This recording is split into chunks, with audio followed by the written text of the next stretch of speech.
नमस्कार, आज की खबर देख रहे हैं आप। मैं हूं आपके साथ यशस्वी पाठक। आइए दिखाते हैं आपको बिहार की अहम खबर।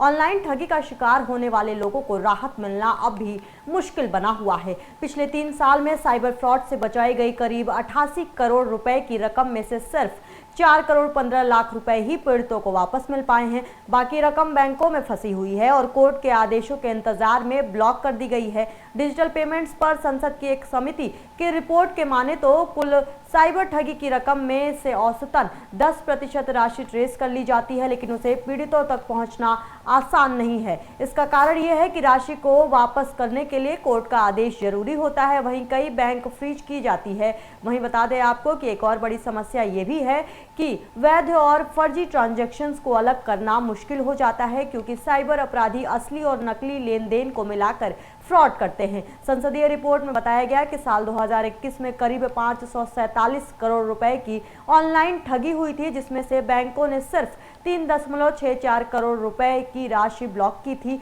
लेकिन उसमें से एक भी पैसा पीड़ितों को वापस नहीं मिला। इसके बाद से साइबर ठगी के मामलों में लगातार इजाफा देखा गया है।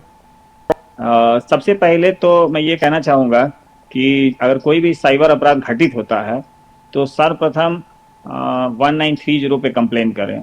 ये सबसे पहला स्टेज है जहां से आपका साइबर अपराध को रोकने का काम स्टार्ट होता है। खासतौर पे जो फाइनेंशियल फ्रॉड्स हैं, इसमें जैसे ही वादी तुरंत, जैसे FIR से पहले भी जैसे ही इनके साथ घटना होती है, तुरंत अगर इसको रिपोर्ट करेंगे तो जिस अकाउंट में पैसे गए हैं उस अकाउंट पे होल्ड लगाया जा सकता है और विधिक कार्रवाई के थ्रू उसको पैसा वापस कराया जा सकता है। अगर इसमें आप विलंब करते हैं तो अपराधी क्या करता है कि वो पैसा निकाल लेता है। एक बार पैसा जो अगर फाइनेंशियल सिस्टम से बाहर चला जाता है तो उसको दिलाने में थोड़ी मुश्किल होती है, क्योंकि हमें जो है उसको ट्रैक करना पड़ता है और तब जाके फिर आगे कार्रवाई की जाती है। लेकिन अगर पैसा फाइनेंशियल सिस्टम में रहेगा, ससमय कार्रवाई की जाएगी तो उसको दिलाया जा सकता है पैसा। हाँ, इसमें देखा जाता है कि वादी प्रायः विलंब कर देते हैं रिपोर्ट करने में।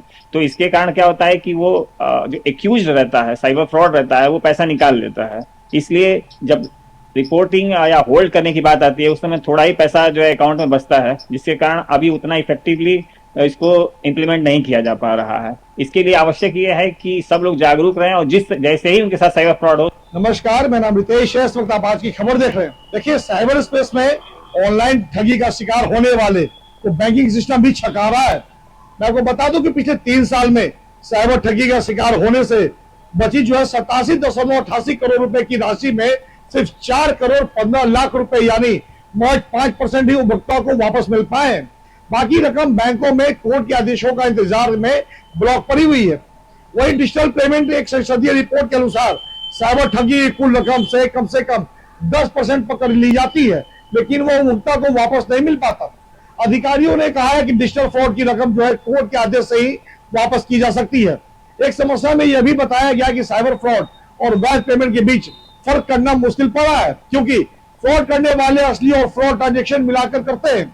दूसरा बैंक जो है वही वित्तीय संस्था ब्लॉक की हुई रकम से फ्रीज हटाने में आनाकानी भी करती है। संसदीय कमेटी की रिपोर्ट के अनुसार 2021 में 547 करोड़ रुपए की साइबर ठगी में से 3 करोड़ 64 लाख रुपए की रकम बैंक ने ब्लॉक कर दी है। इसमें से एक पाई भी उपभोक्ता को वापस नहीं मिल पाया। पिछले 2 साल में साइबर फ्रॉड की घटनाओं में 128% की बढ़ोतरी हुई है। वहीं इन दोनों वर्षों में साइबर रकम की ठगी जो है 2296 करोड़ से बढ़कर 5574 करोड़ रुपए हो गई है, यानी इसमें 243% का इजाफा हुआ है। साइबर फ्रॉड के नए मॉडलों के बारे में गृह मंत्रालय के एक अधिकारी ने अपनी गवाही में बताया कि बैंकों के वर्चुअल अकाउंट्स का फ्रॉड में इस्तेमाल तेजी से बढ़ रहा है। बैंक में करेंट अकाउंट या एस्क्रो अकाउंट के अनेक वर्चुअल अकाउंट खोल दिए जाते हैं। कानून लागू करने वाले एजेंसियों को उनके लेन देन की कोई जानकारी नहीं होती। निवेश घोटाले और कर्ज घोटाले में इन वर्चुअल अकाउंटों का धड़ल्ले से इस्तेमाल किया जाता है। कोई व्यक्ति एक अकाउंट खोलकर उसके आधार पर कोई वर्चुअल अकाउंट बना लेना और फिनटेक कंपनी का इस्तेमाल करते हुए कई खातों से रकम निकालने या डालने के निर्देश देने लगता है। फंड कहां से आ रहा है, कहां जा रहा है, ये पता नहीं चल पाता। फिलहाल इन खातों पर निगरानी रखने के लिए भी कई व्यवस्था उपलब्ध अभी नहीं है। मैं आपको बता दूं कि कई ऐसे उपभोक्ता है जिनके अकाउंट से फर्जी तरीके से साइबर फ्रॉड हुआ है। राज्य के कई थाने में साइबर अपराधियों को रोकने के लिए साइबर थाना भी बनाया गया, लेकिन इसमें अगर मान ले तो सफलता सिर्फ 10% ही हासिल हो पाई है। यहां तक यह भी कहा गया है कि जो रकम वापस आ जाती है उसमें से सिर्फ 10% ही ग्राहकों को मुहैया कराई जाती है, क्योंकि 90% जो बची हुई रकम है वो कोर्ट से इजाजत मिलने के बाद ही उपभोक्ताओं के खाते में जा पाती है। तो ये बड़ा सवाल है कि साइबर फ्रॉड जिस तरीके से हर दिन नई तकनीक के साथ आए दिन जो है नए नए उपभोक्ता के खाते से पैसे को उठा ले जाती है, गबन कर जाती है, सरकार अभी भी इस पे जो है रोक नहीं लगा पाई। हालांकि सरकार जो है आए दिन जागरूक अभियान चलाती है, लेकिन इसके बावजूद भी जनता जो है उस भ्रामक भारतीयों के साइबर ठगों की गिरफ्त में आ जाती है। अब एक नया साइबर ठगों ने एक नया कानून मैं आपको बता दूं इस्तेमाल किया है, जिसमें वो ये कहते हैं कि आप हाउस अरेस्ट है। इसको लेकर भी सरकार ने कई ऐसे जागरूक वीडियोस बनाए हैं जिसको लेकर के जनता को ये रूबरू कराना चाहती है कि साइबर ठगों से किस तरह बचा जाए। लेकिन फिर भी साइबर ठग जो है हर दिन नए नए तरीकों का इस्तेमाल कर करके उपभोक्ताओं को उनके खाते से पैसे उड़ा लिए जाते हैं। देखने वाली बात यह है कि सरकार कब तक इसको रोकने के लिए ठोस कदम उठाती है जिससे उपभोक्ता का पैसा उनके खाते में सुरक्षित हो। फिलहाल ऐसे तमाम खबरों के बने हमारे साथ मैं तेजवंत आज की बात। बिहार के अहम खबर में बस इतना ही। बाकी के अहम खबरों के लिए आप देखते रहिए आज की खबर।